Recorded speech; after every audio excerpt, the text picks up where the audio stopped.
Sorry, can I ask you a quick question, please? Sure. Who is prettier, man or woman? Men? Why? Do you know what? I'll show you. Hey, you try.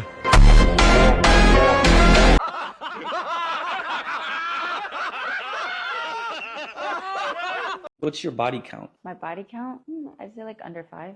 Really? Yeah. Honestly, there's a couple situations in which like I don't feel like they count. For example, like if I meet a fan and we decide to do content, I don't consider that part of body count.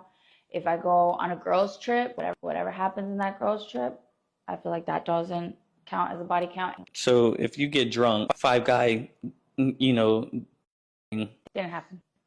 it doesn't count towards the body count. Doesn't happen. It doesn't count. It doesn't count because it just doesn't. I feel like the only times I consider body count is when I'm like invested in what I'm doing and like in an emotional way. So if you met the man of your dreams right now and he wants to spend the rest of his life with you and he says, I just have to ask you one question, just be honest, it doesn't matter.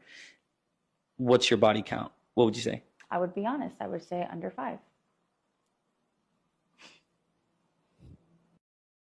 A, she was a hooah. B, she was a hooah. So because of condoms and the birth control pill, women were able to attain a kind of sexual freedom, and also economically. They started to make more money. They didn't need to depend on men. They could enjoy sex for sex's sake. So what happened to the price of sex? Well, in 1950, the price of sex was 6 months of courtship. That's the average time from meeting till marriage, and a date at an altar. That's what men had to do to obtain sex. 6 months of courtship and a date at the altar. By 1980, we had something called the 3-date rule. If he paid for 3 expensive dates, then it was safe to have sex with him.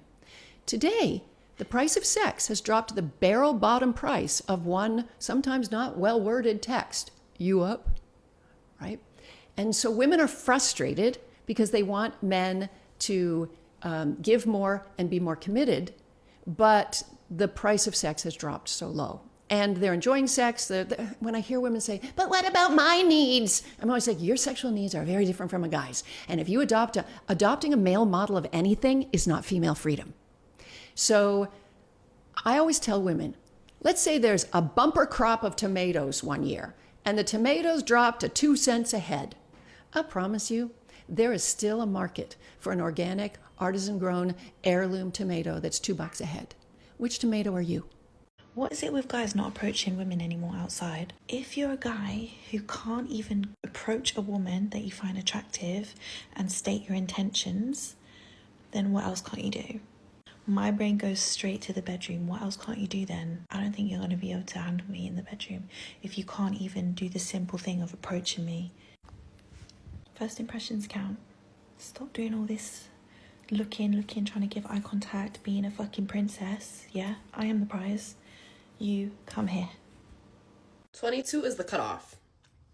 We shouldn't be 25, 26, 27 being a feminist. That's silly. Come on.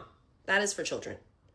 You know what I mean? Imagine crying to the government while saying fuck the government. That makes no sense. If you identify as a feminist, that is like a signal to society that you are a confused woman. You have no idea what's going on in the world. You have no idea how we got here. All the faults of feminism you blame on capitalism, but then you're fighting for the right to be a part of capitalism. Like, it's just really crazy. Once you're 22, if you haven't started to figure out that, hey, gender roles actually are good for society and I gotta get married, you're fucked.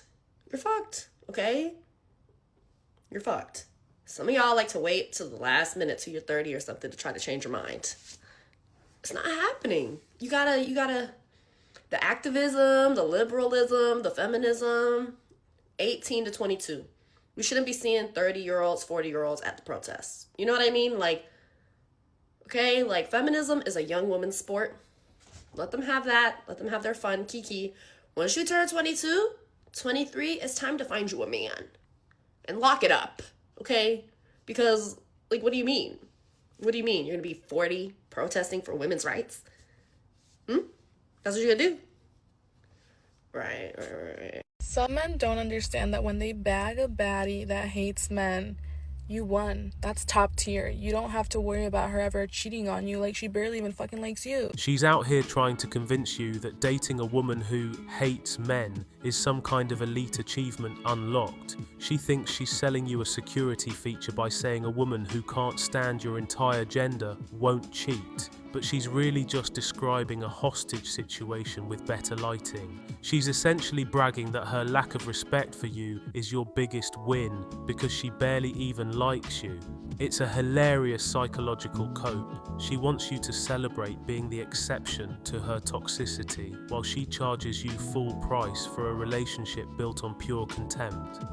She's an idiot. She's breaking down the market crash of the century and realizing that women have essentially hyperinflated their own currency into oblivion.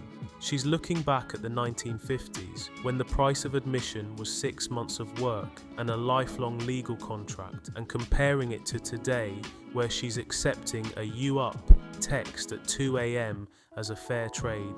She's finally connecting the dots. When you flood the market with a bumper crop of free samples, nobody is lining up to buy the whole farm. She's frustrated because she wants a high-stakes commitment while she's running a clearance sale. She's adopted a male model of sexuality, thinking it was freedom, but she's realizing that sex for sex's sake just turned her into a commodity with the shelf life of a gas station sandwich. You're a damaged goods lady. She's offended that men are looking and giving eye contact instead of sprinting into her line of fire. She thinks she's a prize, but she's acting like a minefield. She wants the 1950s bold approach while she's rocking 2026 don't look at me energy. She's basically daring you to risk your reputation just to see if you can handle her. But she doesn't realise that for most guys, the reward for winning that battle is just more drama. She's not looking for a man, she's looking for a sacrificial lamb to validate her ego. I don't fall for that shit anymore. She is basically looking at the clock and sounding the alarm for every woman who thinks their political activism is a long-term retirement plan. She's calling out the absolute absurdity of women who spend their 30s crying to the government about their rights while simultaneously shouting, "Fuck the government."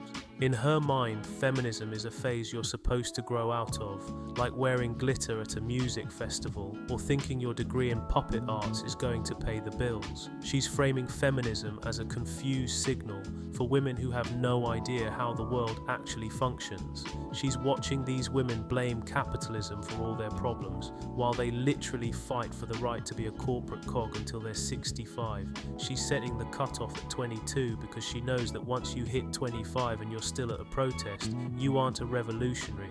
You're just a woman who's missing her window to build a real life. The psychological reality she's dropping is brutal.